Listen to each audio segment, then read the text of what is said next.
U.S. trade talks. Late this evening, the federal government suddenly announcing it is now rescinding its tax targeting big tech companies. The Prime Minister saying talks can now resume. This comes just 2 days after Trump abruptly posted online that trade talks were off unless Canada dropped the digital services tax. It was just hours away from taking effect tonight when Ottawa made the announcement. Sam Sampson is in Washington, and Sam, take us through this late news from the federal government. So this statement, it says, the finance minister announced he is the tax in anticipation of a mutually beneficial comprehensive trade agreement with the United States.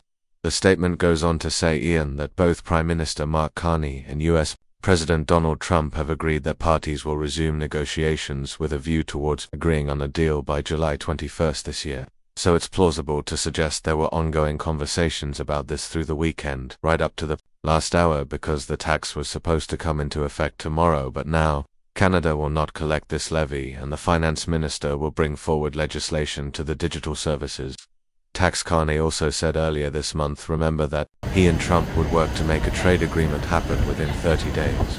Well, in this statement, the Prime Minister says this announcement supports the resumption of negotiations, and this tax has been in talks for years. Going back to the Trudeau government, Sunday's statement uses the phrase Canada's new government a few times, something the Prime Minister has been doing a lot lately, and perhaps signaling that the decisions of the past Liberal government are ones Mark Carney is willing to revisit to make a trade deal with Trump. And just how intense was the pressure, Sam, to lift this tax? I mean, it seemed very heavy.